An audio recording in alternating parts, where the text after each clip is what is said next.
राजीव और सुबोध कॉलेज के अच्छे दोस्त थे। वह एक ही कंपनी में नौकरी करते थे। दोनों बहुत होशियार थे। वो दोनों मोबाइल एप्स डिजाइन करते हैं। उनके टैलेंट की वजह से वह पूरे कंपनी में फेमस भी थे। वो दोनों हमेशा साथ रहते थे। नौकरी के लिए दोनों भी अपने गांव से दूर शहर आए थे।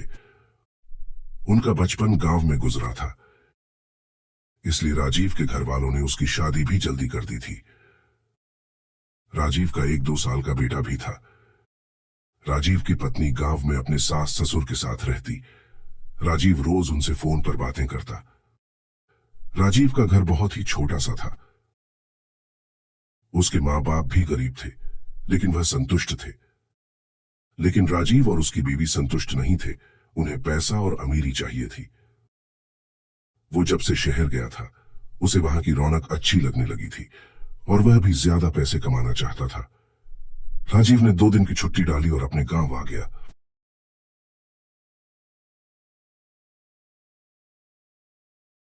बेटा, जब भी तू आता है तो मन को सुकून मिलता है। हाँ बेटा, तू नहीं होता तो घर एकदम सूना सूना लगता है। सुनिए ना, आप थोड़ी देर आराम करो, तब तक मैं आपके लिए खाना बनाती हूँ। थोड़ी देर में सबने खाना खाया। सोते वक्त राजीव के दिमाग में एक ही बात चल रही थी। ऐसा क्या करूं कि कम वक्त में ज्यादा पैसे कमा सकूं और बेहद अमीर बन जाऊं?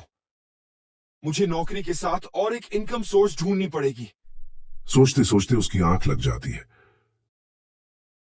दूसरे दिन वह गांव में घूमने निकला। अपने गांव की जंगली इलाकों में वह अकेला चल कुछ देर चलने के बाद उसे एक आदमी दिखा जो जंगल में बेहोश पड़ा था। राजीव ने पास जाकर देखा तो वो एक अघोरी था। उसने काले रंग के कपड़े पहने हुए थे। उसकी लंबी दाढ़ी और लंबे बाल बेहद डरावने लग रहे थे और वो पानी मांग रहा था। पानी, पानी, पानी। अरे बाबा, आप चिंता मत कीजिए, मैं अभी आपके लिए पानी लेकर आता हूं। सुन लड़के, इस रास्ते से कुछ ही दूर आगे एक पानी का कुआं है। मुझे वहां से पानी ला कर दो। बदले में मैं तुम्हारी कोई भी एक इच्छा पूरी कर दूंगा। हाँ हाँ बाबा, जरूर, मैं आपके लिए अभी पानी लेकर आता हूं। ऐसा कहकर राजीव पानी लाने के लिए चला गया।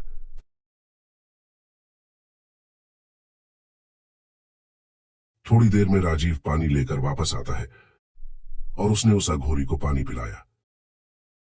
लड़के, तूने मुझे पानी पिलाया है, मेरी मदद की है, इसलिए मैं भी तेरी मदद करूंगा। बोलो, क्या चाहते हो तुम?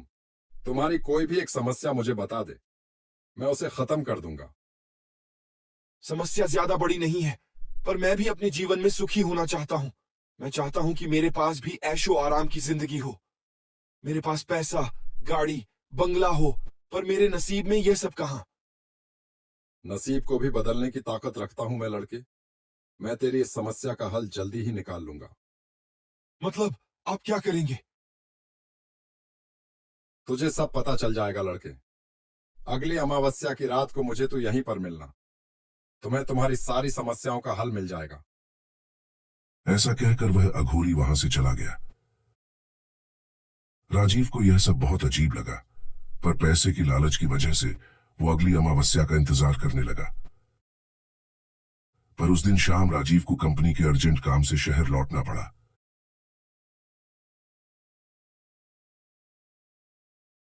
वो अपने कमरे में सुबोध के पास आता है। अरे राजीव, अच्छा हुआ तू जल्दी आ गया। कल हमें बेहद महत्वपूर्ण प्रोजेक्ट शुरू करना है। और बता, घर में सब कैसे हैं? सब ठीक है भाई। और देखना, 2 दिन की छुट्टी ली थी, उसे भी ठीक नहीं जीने देते।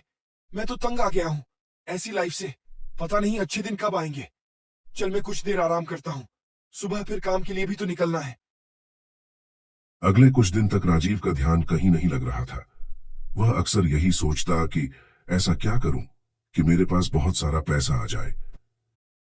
फिर उसे याद आया कि अघोरी ने उसे अगली अमावस्या को मिलने के लिए बुलाया है। राजीव के मन में यह बात बैठ गई थी कि वह अघोरी ही उसकी मदद कर सकता है। वह अगली अमावस्या को गांव आ गया।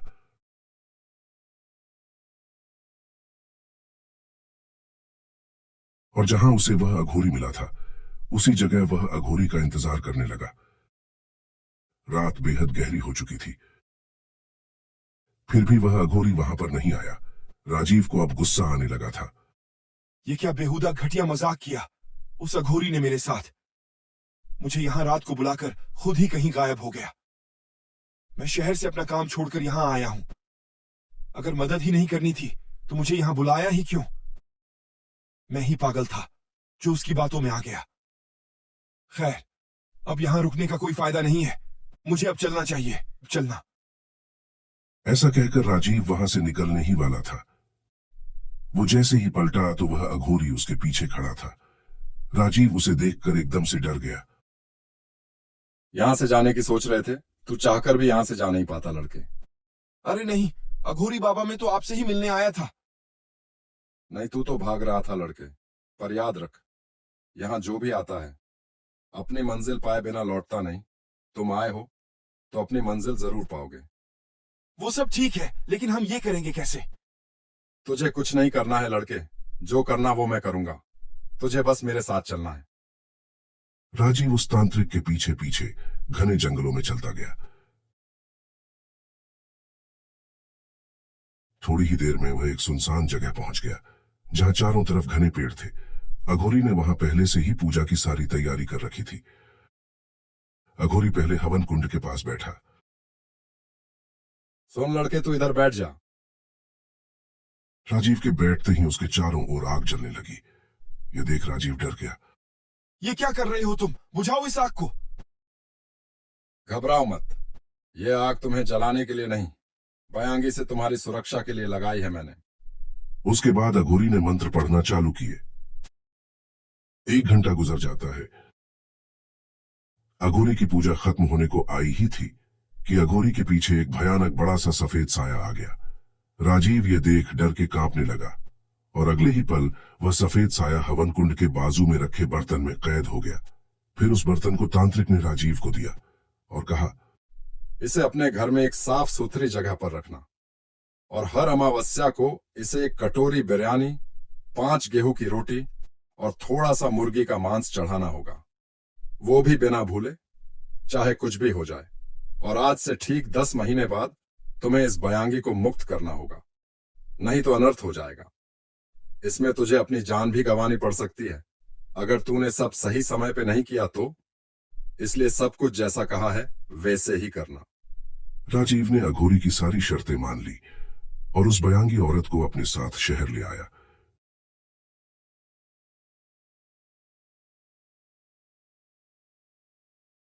कुछ ही दिनों बाद देखते देखते राजीव की तरक्की होने लगी। राजीव हर अमावस्या को बिना भूले बयांगी को खाने की सारी चीज देता। बयांगी एक बेइंतहा खूबसूरत औरत थी, पर किसी दरिंदे से कम नहीं थी। लेकिन दूसरी तरफ सुबोध की अब तक कोई तरक्की नहीं हुई थी। वह जिस पोस्ट पर था वह वहीं काम करता रह गया। लेकिन इतनी कमाई में वो अपने परिवार के साथ खुश था और उसे ज्यादा पैसों का लालच भी नहीं था। और दूसरी तरफ राजीव ने जल्दी ही अपनी खुद की एक आईटी कंपनी खोली। कुछ दिन बाद वह शहर में एक बड़ा घर और गाड़ी खरीद लेता है। फिर अपने माता पिता और बीवी को शहर में बुला लेता है। एक दिन राजीव की पत्नी सरला उससे पूछती है, क्या बात है जी? देखते ही देखते आपने तो बहुत अच्छी तरक्की कर ली। मैं तो बहुत खुश हूँ। अब तो मैं महारानी की तरह राज करूंगी। हाँ ठीक है महारानी जी, तुम जो चाहती हो वो करो। मुझे ऑफिस जाने के लिए देर हो रही है।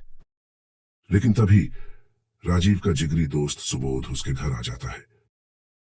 अरे सुबोध, आओ यार, बहुत दिनों बाद मिले हो। और बताओ क्या चल रहा है?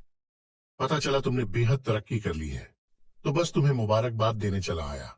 मैं तुम्हारे लिए बहुत खुश हूँ, लेकिन ये तो बता कि तूने यह सब किया कैसे? अरे यार, ये 9 महीने पुरानी बात है। जब मैं गांव गया था तब मुझे एक अघोरी मिला था। मैंने उसे पानी पिलाया था, तब हुआ ये। राजीव ने सुबोध को सारी बात बताई। सब सच सुनने के बाद सुबोध जैसे सदमे में था।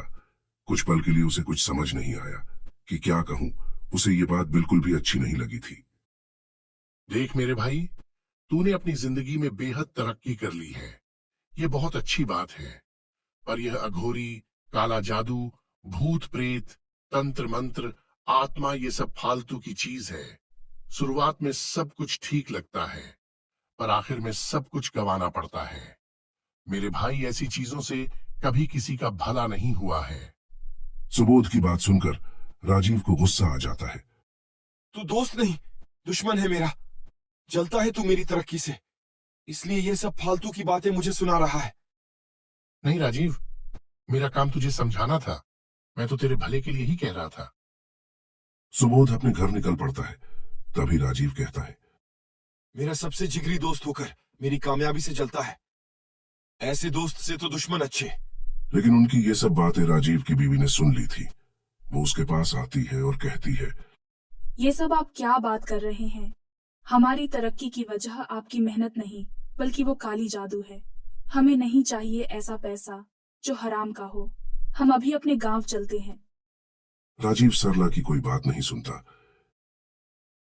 धीरे धीरे वक्त बीतता चला गया और आखिरकार 10 महीने पूरे हो गए। शर्त के अनुसार उसे बयांगी को 10 महीने के बाद मुक्त करना था, लेकिन राजीव के दिमाग में अब पैसे की चादर फैल गई थी। वो फिर से गरीब हो जाएगा, इस डर से वो बयांगी को 10 महीने बाद भी मुक्त नहीं करता। अमावस्या की रात को बयांगी के चेहरे का रंग बदलने लगा। उसका पूरा शरीर नीला पड़ गया था। अगले दिन राजीव ऑफिस से घर लौटा तो उसने देखा कि उसकी माँ, बाप और बीवी के शरीर पर उस बयांगी ने आग लगा दी और वो सब लोग राजीव के सामने जलकर तड़पके मर जाते हैं। पर न जाने क्यों उस बयांगी ने राजीव को नहीं मारा और वो वहां से गायब हो गई। इसलिए कहते हैं, लालच बुरी बला है।